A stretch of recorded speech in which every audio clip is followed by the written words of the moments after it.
पता पुलिस में DSP SP police कोई नहीं है।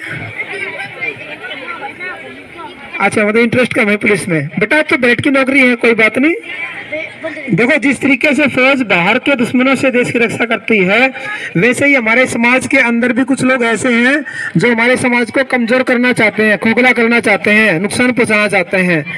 तो वो कैसे लोग होते हैं पता आपको? आपने सुना है ड्रग्स क्या होता है? ड्रग्स सुना? ड्रग्स क्या होता है? अफीम, चरस, गांजा, शराब सुना है किसी ने? सुना है? जोर से बोलो। Yes sir. तो इनसे क्या होता है आपको पता है?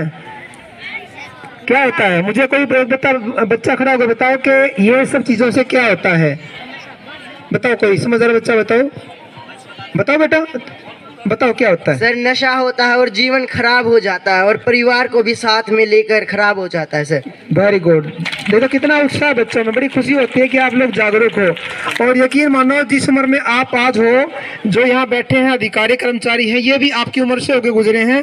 जितना अवेयरनेस आज के बच्चों में है उतना पहले नहीं था। उसका कारण है हमारे पास में सुविधाएं हैं, इतने अच्छे टीचिंग स्टाफ हैं, इंटरनेट की सुविधा है, स्मार्ट क्लासेज हैं।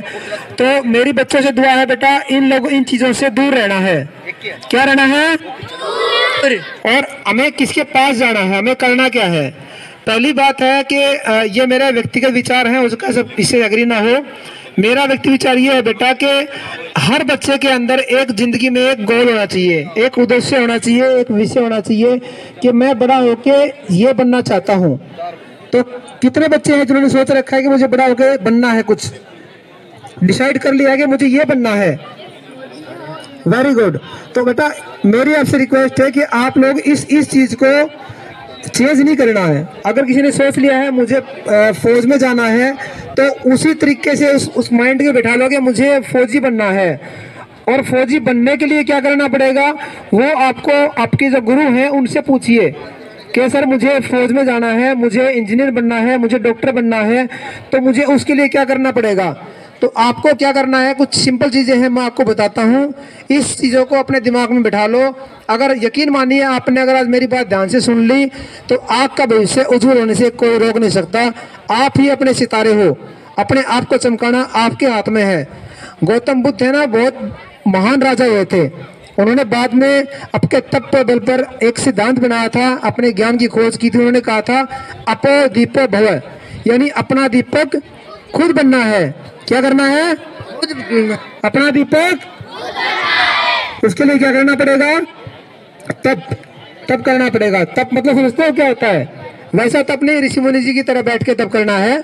आपको तप करना है अपना शारीरिक और मानसिक। ये जो किताबें हैं इनको दोस्त बनाइए, अपने घर में एक जगह रखिए, लाइब्रेरी बनाइए उसको। हर रोज अपनी एक आदत डालिए कि रात को सोते हुए कोई भी एक किताब लीजिए, किसी भी महान व्यक्ति की जीवनी ले लीजिए, या जो आपको इंटरेस्ट है, किसी इंजीनियर में इंटरेस्ट है तो किसी महान इंजीनियर की कुछ किताब ले लीजिए। वो कैसे बना है, एग्जाम्पल के तौर पे जैसे डॉक्टर अब्दुल कलाम साहब थे, बहुत बड़े इंजीनियर थे। हमारी जो सैटेलाइट सिस्टम है, जो हमारे ब्रह्मोस मिसाइल है, वो किसने बनाई है?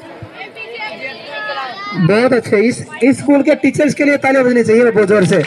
इतना अच्छा ज्ञान बच्चों को दिया है। मैं रिक्वेस्ट करूंगा प्रिंसिपल साहब से एक बार स्टेज पे आए, जो टीचिंग स्टाफ है स्टेज पे आए एक बार। आप लोगों ने इतना अच्छा इनमें उत्साह भर रखा है, इतना नॉलेज है, मुझे बड़ी खुशी है कि इतने बच्चों को इतना ज्ञान है। हमें तो ये पता था कि चीज़ें पढ़नी कैसी होती हैं, इसमें करनी कैसी होती हैं।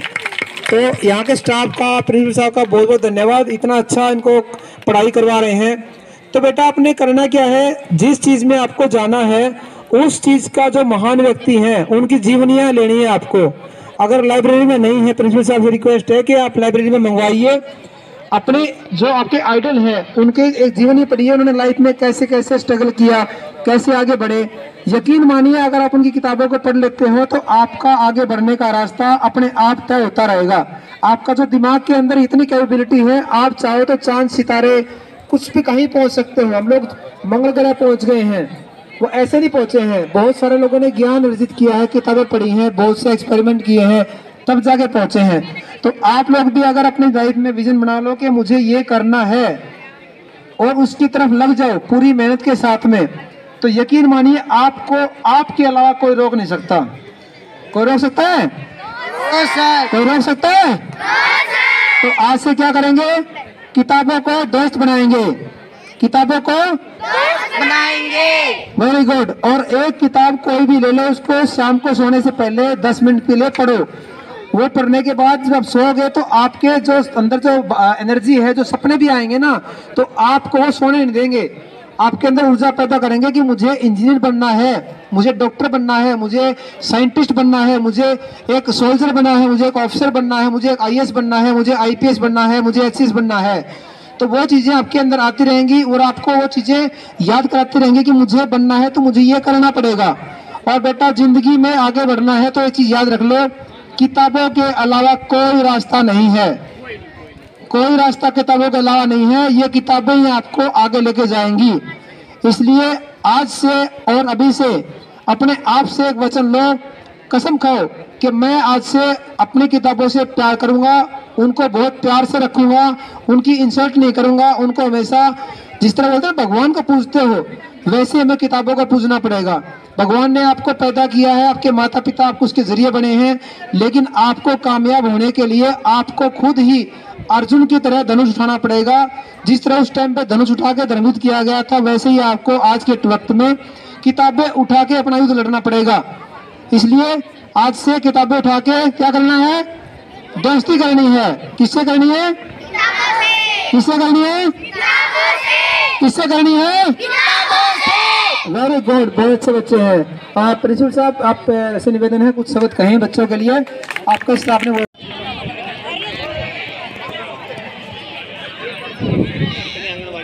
भाई माइक से प्यार नहीं करना, किससे करना है, किससे करना है, वेरी गुड।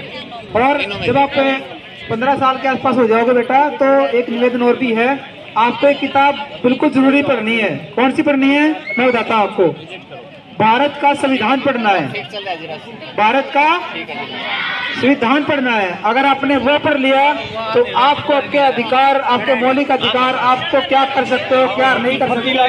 फर्टिलाइजर के दोनों मंडियां के अनाज मंडी के बीच में, हाँ एग्जाम्पल आपको इसका है, गौरव गौरव किसी आदमी को पुलिस ने पकड़ लिया, अमित नाम है उस लड़के का, उसने संविधान नहीं पढ़ रखा, उसने कानून नहीं पढ़ रखा, तो क्या करेगा, जी जब पराले पूछ लिया और नहीं याद रहे तो ओके। अगर किसी ने संविधान पढ़ रखा है तो ये बताया कि आर्टिकल 21 में और 22 में ये लिखा हुआ है कि पुलिस आपको अरेस्ट कब कर सकती है कब नहीं कर सकती है।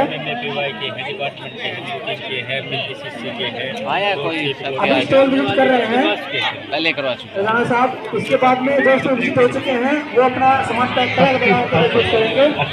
तो बच्चों अगर किसी ने अगर संविधान पढ़ रखा है आर्टिकल 21। सभी को मेरा नमस्कार, मेरा नाम नीलम है, मेरे गांव का नाम हरिगढ़ है, मेरे मिशन का नाम हरियाणा राज्य ग्रामीण आजीविका मिशन है।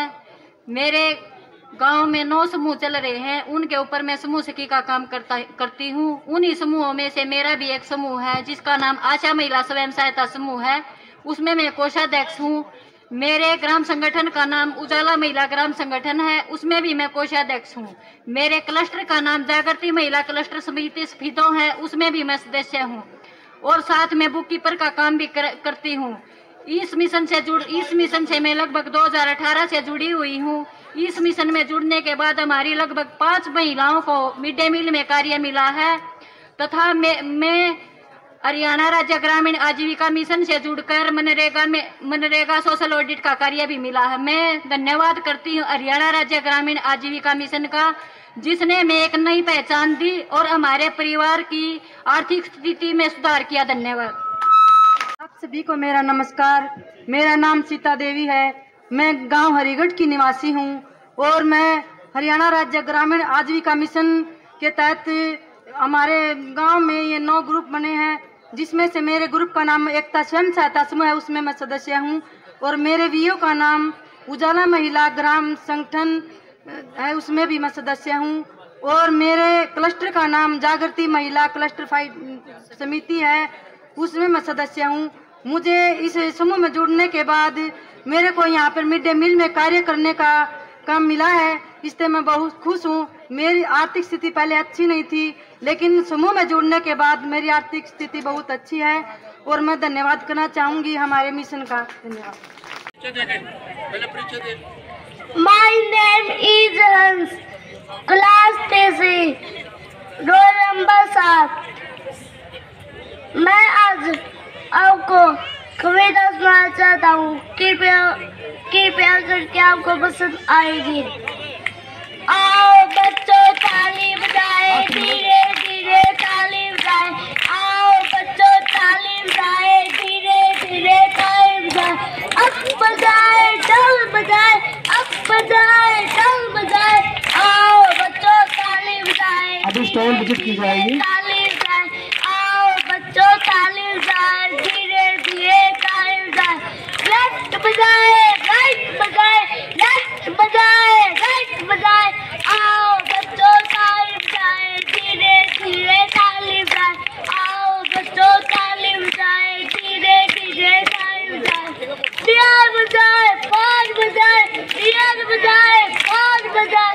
आओ बच्चों ताली बजाए, धीरे धीरे ताली बजाए। आओ बच्चों ताली बजाए, धीरे धीरे ताली बजाए। पाँच बजाए, बैक बजाए, पाँच बजाए, बैक बजाए। आओ बच्चों ताली बजाए, धीरे धीरे ताली बजाए। आओ बच्चों ताली बजाए, धीरे धीरे ताली बजाए। जय हिंद, जय भारत।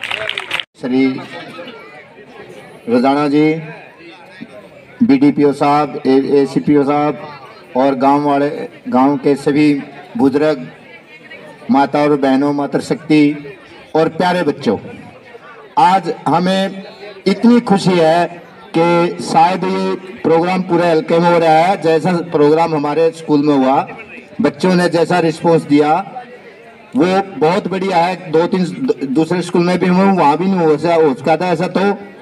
तो मुझे बहुत खुशी है मेरे बच्चों से कि इतने बढ़िया अनुशासन में इतने बढ़िया रिप्रेजेंटेशन, इनके लिए तो बार बार ताली बजाई जाए तो कम नहीं।